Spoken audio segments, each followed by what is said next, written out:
Welcome. Let's get started with today's episode. We also have my co-host Jen Abbott joining us as we discuss a very important topic which is often overlooked as we support our loved ones with a disability, the siblings. Siblings play an important role when it comes to people with disability. Kate Strohm recently stepped down as the leader of Siblings Australia, an organisation she founded over 24 years ago to support siblings of people with a disability. As Kate slowly moves into semi-retirement, we're lucky to have her here today to discuss her new journey, SIBS Consulting. Kate has recently had an article published relating to recommendations from the Disability Royal Commission, failing to recognise families, siblings in particular, as natural lifelong supports for people with intellectual disabilities. She is also an author in her own right. Welcome, Kate. Thank you for joining us today. Thanks for having me. Thanks for having me. Your story is so inspiring. Can you share a bit about your journey and how you've built the life that you have today? What were the key turning points for you? And when did you actually understand the importance of siblings? Well, yes, gosh, it's interesting. I think I had a whole range of responses as I was growing up, and didn't really understand them to be related to being the sibling of someone with disability. My older sister had cerebral palsy, which included both intellectual and physical disability. And it was really only as I got older that I started to understand uh, the impact of that. And I'd had a number of different careers as a hospital scientist and then a journalist and counsellor and a range of things. And I started exploring with a therapist the responses that I had from those experiences. And from that came the book 20 plus years ago. And when we were in the US, my husband had sabbatical, and I came across a sibling program over there and thought I'd love to set up something similar in Australia. And I was very lucky that the head of psychological medicine at the Children's Hospital in Adelaide supported me. And their Siblings Australia, or the beginnings of Siblings Australia, were there. And over those 20 years, it's been an amazing experience of frustration at not getting the recognition, trying to raise awareness of sibling needs, but also contributions. But it's also had so many delightful moments in terms of running workshops and interactions with siblings and with parents and with professionals around Australia and overseas. And one of the things that I've really discovered, I guess, in working overseas as well, is that the issues are very similar around the world for families, the same issues of and the same feelings that come through that. And it really is amazing that, there are so many stories in there with just everyday people, no matter who you talk Exactly. to. Exactly. And every family has its own journey to go on, its own disability journey, and the fact there are so many factors that affect how that family operates, how they function together, how they communicate, and all of those sorts of things. And so, whilst I've been advocating at a bigger level to try and get more recognition for siblings, in terms of policy and those sorts of things, the things that I really love most when I see those light bulb moments and see families, I guess, come to a greater level of understanding of what might be going on and how they might be able to communicate more effectively together. Yeah. And And I think, have sorry, Kate, I think that's what it's all about, the education around it and letting people know that they're not alone. Every circumstance is different, but they're all the same, if that makes sense. It's all holistic when you look at it, that everyone has those challenges and it's how we meet those challenges, I think, is really important. Exactly. Sorry, Kate. That's right. Did you find, Kate, that your experience of growing up with a sister with CP, at the time you probably didn't know any different, but do you look back now and see the same sorts of things that are happening now happened back then? Definitely. I think there's been some developments and some progress in terms of awareness of disability and certainly the support for people with disability.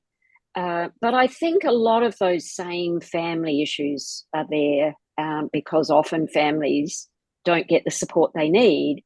The focus is often on the child with disability and parents, and often the mother and siblings, and often the father are left behind, I guess, in terms of supports. And I believe very strongly that it's that sibling relationship, the longest of any, that the child with disability will have, is what's most crucial during the life of that person with disability. I mean, that relationship might last for 70 plus years, long after special educators and parents are around. And so I And think that's that, so true. I never looked at it like that.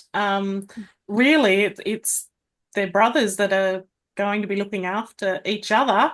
once I'm gone. I'm, it's I never that's a really good point. I never looked at it that way.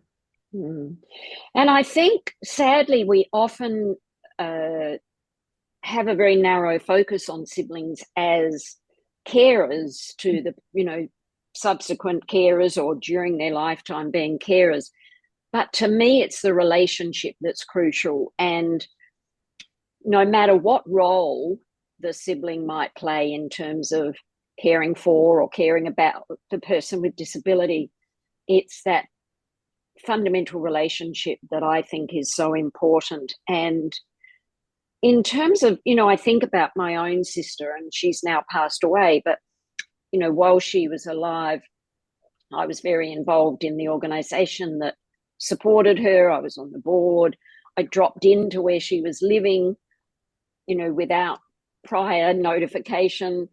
All of those things show people that you're concerned about this person and that this person has value, and they're important to me. And I think that relationship from that perspective is really important. But we know that people, especially people with intellectual disability, are at risk of isolation.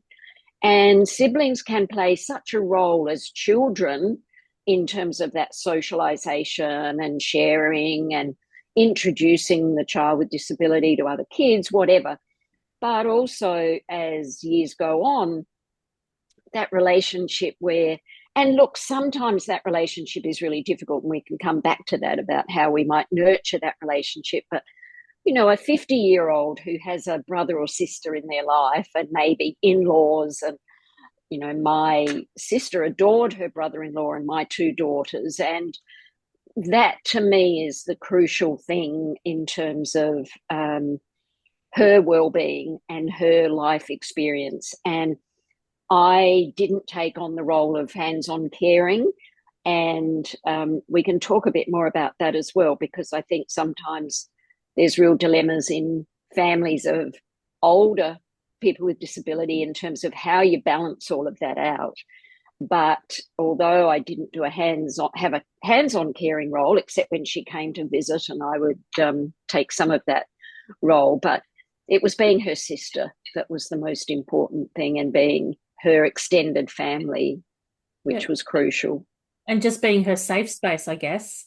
Exactly. That judgment, it is what it is. You love her unconditionally. And I think having those relationships are key, because it always comes back to us, and we're able to, promote acceptance and connection, and with anyone that comes into your sister's space in that regard. Just having that loving advocate, I think, is so important. Exactly. And the thing that concerns me most is that there are so many people, especially with intellectual disability, who don't have those family connections still. Yes. And we often don't think about, well, how could we have nurtured those relationships when they were little? But we don't put support into those. I mean, it's interesting in the current disability system, there's a core theme there of relationships, but most of the effort is for these children to develop relationships out in the community. And there's very little emphasis on the relationship between siblings. And that just really saddens me, because when I think about older people who are alone and isolated, they're much more at risk for all sorts of abuse and neglect. And so, yeah, I just wish there was more emphasis on those early years. Yeah. And you're absolutely right. I was just listening to you then, and you say the kids, they want to be brothers and sisters, they don't want to be carers. And that's the same as the parents. We hear a lot in our line of work where they're expecting people, mothers, to be therapists and, teachers and this and that. And whilst there is a role for that, we also just want to be their mum. Yeah. And, I know from my personal experience, I have put so much responsibility onto my older son that he probably didn't deserve. He just wants to be a brother, a big brother, and have fun with his little brother. So I really like the way that you were able to step out and say it's really important for me to be a sister and not a carer. Yeah. And look, I think it's all about balance, isn't it? Because I think some siblings want to contribute, and I think you want to nurture that caring aspect of their personality and their lives. So I'm not saying they shouldn't do anything, but I think it's about identifying them as carers. I'm against identifying them as carers, I guess, that, we all care for and love and support people in our family. And so if you're a sibling of someone with a disability, that might involve a little bit more than say other siblings might take on. But I think there's ways to make sure that's in balance. But also, as they become older, not having this assumption that the siblings are going to take over that care, not the direct care. I mean, I took over, management of her medical stuff and her finances and those sorts of things, but I didn't take over her care. And I don't think she would have wanted me to. And I think that's the other big question here in terms of thinking as a family what the future is going to hold, and thinking about, well, is this what the person with disability would want anyway? So, yes, it's finding that balance. And I think, Kate, with your son, I think that some of that is okay. The question for parents to ask is this interfering with his own social and other needs? For example, I knew a teenage girl who spent most of her holidays looking after her sister. So when she went back to school, she didn't have anything to share with her friends. They'd talk about the movies they'd seen and this and that. And so it's around, and I sometimes say to parents with little children to actually acknowledge and appreciate the help that the sibling does, but to create limits so that, oh, that's so helpful when you did that for your brother. I really appreciate that. But no, now this is mum's job now. You can go and play. So that they start to understand that, yes, this is part of what a family does, but that there are also limits, that they can also have a childhood and be doing other things as well. And that one of my questions exactly that I had here was, what advice would you give to someone who feels like their sibling's disability is holding them back from pursuing their passions? Look, I think it's difficult because it depends why they're being held back. Like, are they being told by others? Often siblings are told, that they've got to look after their parents because their parents are dealing with a lot of stress, or they're given messages that, this child is more important than they are, or whatever. And so maybe they've started to limit what they might dream for themselves. But again, I think it's around a sibling, and in the early years, they've really got to be supported by people around them to help them find the things that they love to do and the activities that they might be good at, and the goals that they might have.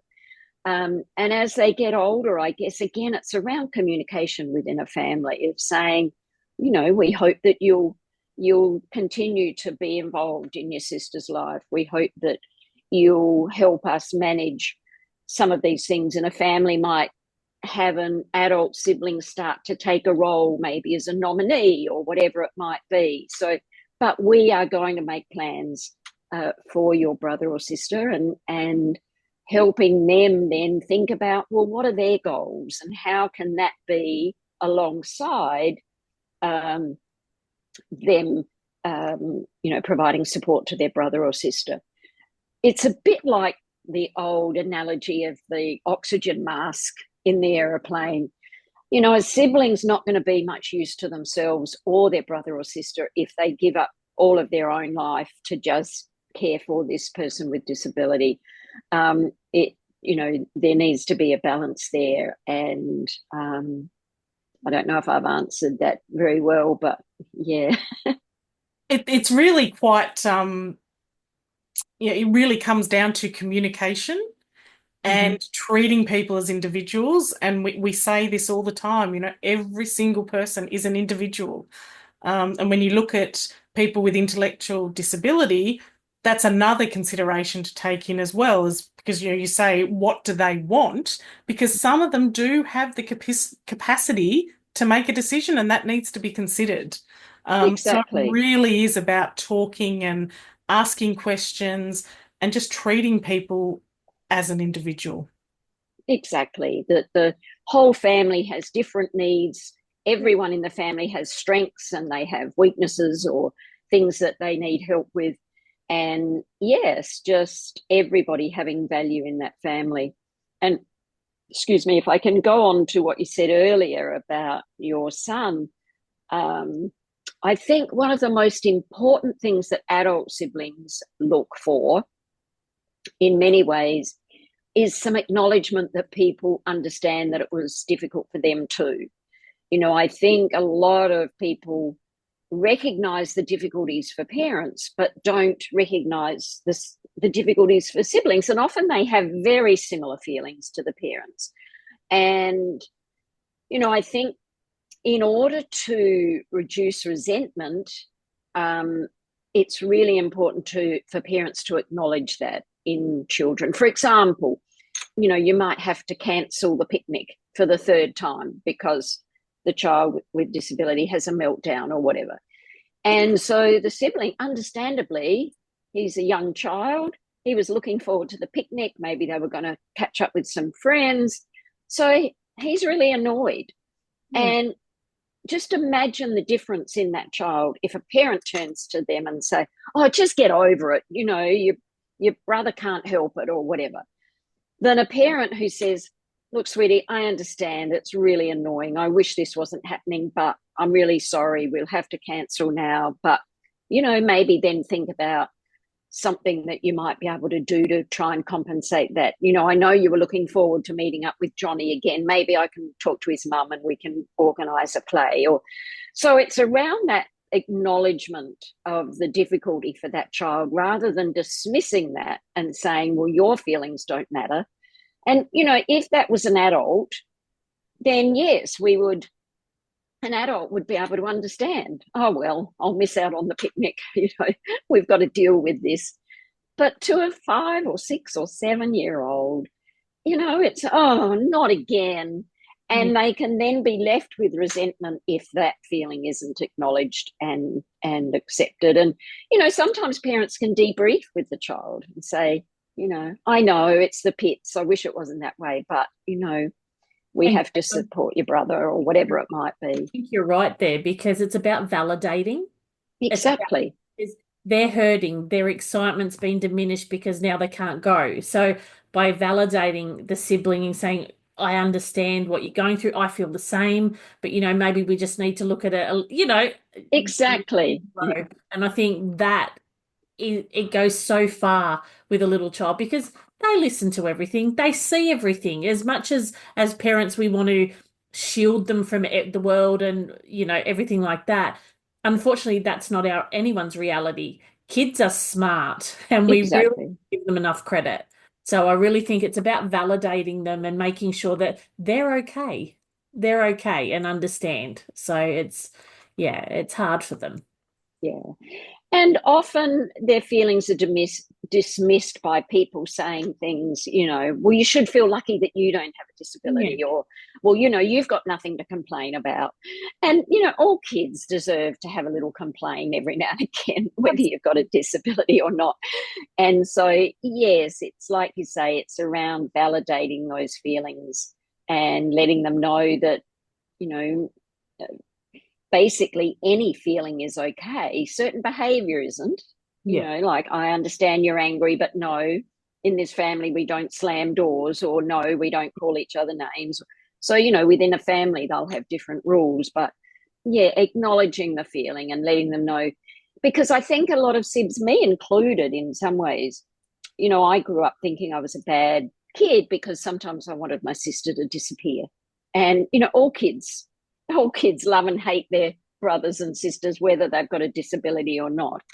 Yeah. But because she had a disability and couldn't do some of the things that I could do, I felt extremely guilty then when I had such feelings.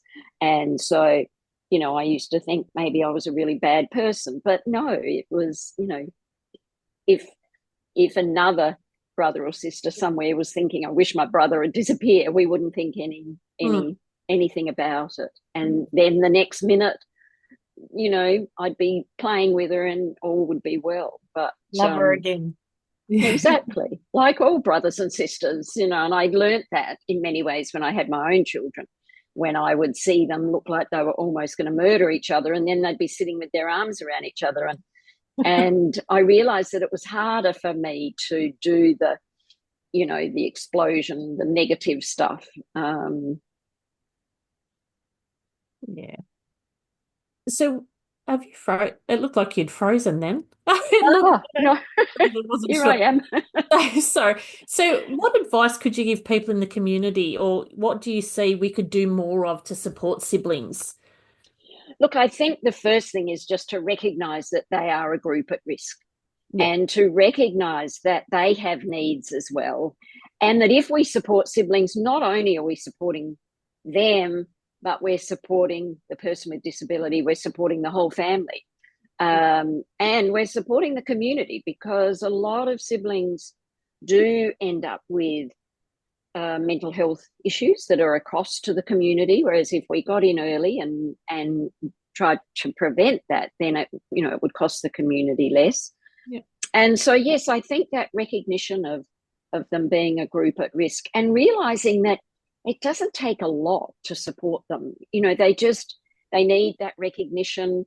They need information. Often they don't have the correct information, so they make up ideas around the disability and what caused it and whether they might catch it. So, children try and explain things in their own way if they don't have the facts.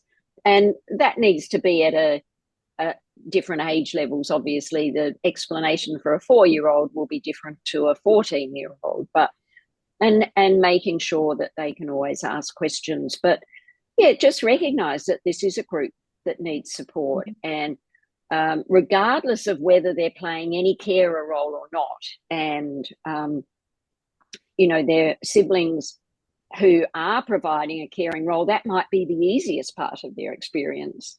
There might be other things that are much harder for them to deal with. For example, other people's reactions. They can be pretty upsetting to young children who might tease them or tease their brother or sister. And so, yes, I forget where I was going with that. Well, it really is about teaching as well, teaching other people what it's like to have a sibling with a disability. Well, Because that will also exactly. take the pressure off them. And I think it's also important to be mindful that every sibling experience is unique. And there's such a spectrum. There are some who take only positive things. And then there are those who have really traumatic experiences. So there's a huge spectrum of experiences, and most are in the middle with, some difficulties, but they manage and whatever. But, I've spoken to some people, especially parents who should have known better. They were in charge of big organisations, and it was like they said basically that their kids were fine, and so we didn't need to be supporting siblings. Well, first of all, I'd question whether their kids were actually fine, but even if they were, it doesn't mean, like, it's a bit like saying we don't need marriage counselling because my marriage is okay. I mean, we need to recognise that, yes, there are some siblings who really do need more support than others. And, there are a range of factors that affect that. The type of disability, whether the disability involves aggressive, harmful behaviours, or, whether they're acknowledged and supported siblings, their personality. Some kids, things sort of roll over them and others are much more stressed by things. So there's a range of factors, but yeah, it's and that's the same with parents as well. There are some exactly need a little bit more help and some parents that need less. exactly We're all individuals. exactly. Are you able to tell us what is available out in the community for siblings? Is there anything specific for siblings? Well, for younger siblings, there's not a lot, sadly. I, with some other people, developed a program called SibWorks, which I love, which is a 6-7 week program, peer support program. And I would love every sibling in Australia to be able to have access to that. And then certainly Siblings Australia has some online courses for parents and professionals on how to support siblings. Some organisations run those SibWorks programs, and I'd suggest to parents that they ask organisations, what do you provide for siblings? And I provide one-on-one sessions for parents, but also webinars from time to time. I haven't done one for a while. I did a workshop for parents recently, just locally, and again, it was just so lovely to. It was a speech pathologist who brings parents together every 6 weeks or whatever, and they have a meal, and then they have somebody come in and talk with them, and I wish there were a few more practitioners out there who had that level of commitment to because it is a very isolating experience. Absolutely. Sometimes for parents and for the siblings and the child with disability. So, any peer support program is wonderful. But one of the amazing things was this speech pathologist. I had run a workshop for her probably 18, 20 years ago for parents in the same spot. And after that workshop that we ran, a group of parents, they were all mums at this one. The one I ran a few weeks ago had dads in it, which was great. But this one, it was all mums. And a few of the mums decided that they would get together once a month with the sibling child, with the other parent, sibling, child, parent, sibling, child, and do something like going to the ice skating rink or doing something that was maybe difficult to do with the child with disability. And so they, it had such a double value, because not only were they getting to do some of those things that they might not have been able to do ordinarily, but they were meeting up with other siblings, and so creating some of those connections. And it's a bit like parents. If you imagine what it'd be like as a parent if you'd never had any contact with another parent of a child with disability, you can say things in a group of other parents that you probably don't dream of saying in front of other people. It's that level of understanding. And when kids come together, it's just magic, Oh, you mean your brother does that as well? Well, so does mine. And they just feel so much less isolated. So yeah, it's there used to be a program, and I can't remember who it was run by, but someone else then got the tender, and the program was amazing. My son went, and he went to Australia Zoo, and had a fantastic day. But when this other provider took over, I haven't heard about the program again since, unfortunately. Well, and one of the disadvantages of the NDIS is it's very focused on the child with disability. And in the past, excuse me, when organisations had block funding, if they had a little bit saved at the end of the year, they could think about doing something for siblings. And often I would then run workshops and we'd work through what they could do and whatever. Whereas now it's so focused on the child with disability.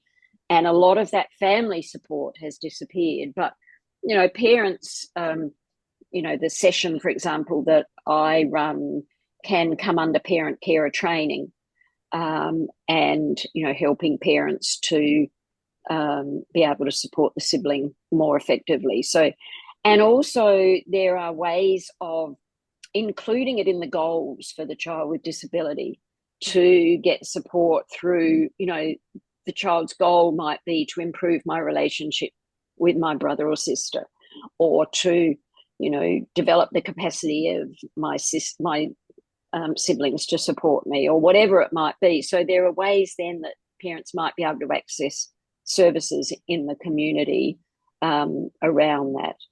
And but we were going to talk too about how you might improve that relationship, and I started to talk a little bit about it, but I wouldn't mind just talking again about how that relationship can be nurtured. And the first thing that I talked about before was that acknowledgement and letting them express their feelings to reduce that resentment.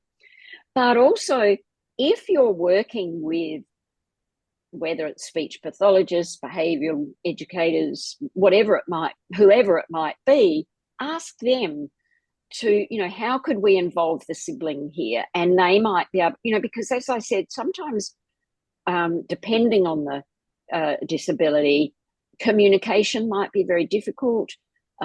It might be, the relationship might be quite tricky.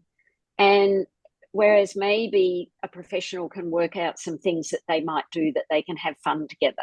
Some of it might be teaching them, like helping a child play a game and those sorts of things, but just having fun together. And sometimes it's hard to find what that might be. But a professional, whether it's a psychologist or a speechy or a behaviour support person, should be able to think about how can we nurture this relationship. And that's really interesting because, again, you mentioned that people today are so heavily focused on the person with disability, and that's exactly the same with providers. It's all about the participant. So we Exactly. really need to open our minds a little bit more and include the family, the siblings, and make it about. And I've always said to all of our clients, this really is about the family. Because if exactly what you said before, if my kids don't generally like to have other people helping them, it has to be me. So if I don't get the help, then I don't have the energy or the time or anything else to help them. But unfortunately, that's not sometimes how it's seen. So, we've got to really find that balance of what's appropriate, but also what's benefits the family. Exactly. Because a child with disability and then an adult with disability does not exist in isolation. And the very first social network for that child are the siblings. Yeah. So looking ahead, what are your hopes for the future, Kate? Both for yourself, because obviously I read something somewhere that says you're going into semi-retirement. It doesn't sound Yes. like that. So both for yourself and for society, and people with disabilities and their siblings, what does the future look like? Well, I guess my overriding hope would be that siblings were more recognised in Australia, and that, people understood their needs. At a personal level, yes, I have moved into semi-retirement, but I still feel like I've got some things to give. And so I'm just exploring. I mean, like I said, I ran this workshop with the speech pathologist recently, and I just loved that, again, having that contact with families. I'm going to probably start writing some blogs where I put this information, some of the things I've learned on my website. And I'm toying with the idea of setting up a Facebook page, mainly for parents, where I can share some resources, share some tips, those sorts of things. But I'm just sort of getting it all ready, and then I'll see how I feel about it. But I just, yeah, I feel like I'd still like to be doing some things in this area, but not too much. And look, I mean, 20, 25 years or so forth that you've been doing this, there's so much information stored in that head of yours that we need to get out so that we don't lose it. Yeah. We need people to come and take on after you to pick up where you've left off, because we don't want to let all that knowledge go to waste. It's so valuable to everybody. Yeah. Have you got any questions, Jen? No, I don't. I'm actually in awe of Kate, to be honest, because the when she's been talking about her story and her background, the smile on her face, it just shows you're led by your heart. And that's the essence of why Kate and myself do it. There's no hidden agenda. It's pure love in our hearts that you want to get out there and just share experiences and knowledge with people that wouldn't necessarily know where to go for it. So yeah, I'm just sitting here just reflecting on the conversation, and we can't lose you from this space, that's for sure, Kate. So semi-retirement or not, please stay. Because Oh, thank you for those you are kind a gem, words. and we need more of you and the passion in this space, because with everything going on, there's muddy water around, and to have those people that are leading with their hearts, it's a rare find. So I appreciate it. Thank you. Thank you. Thank you That's so sweet. much for your time, Kate. We've loved sharing today's show with you, and we hope our intention to make a difference is reaching through the airwaves to you and your loved ones. Feel free to check out the show notes for any links you need to stay connected to Kate or to ourselves. Go to our Facebook page to engage with us at facebook.com /navigating disability.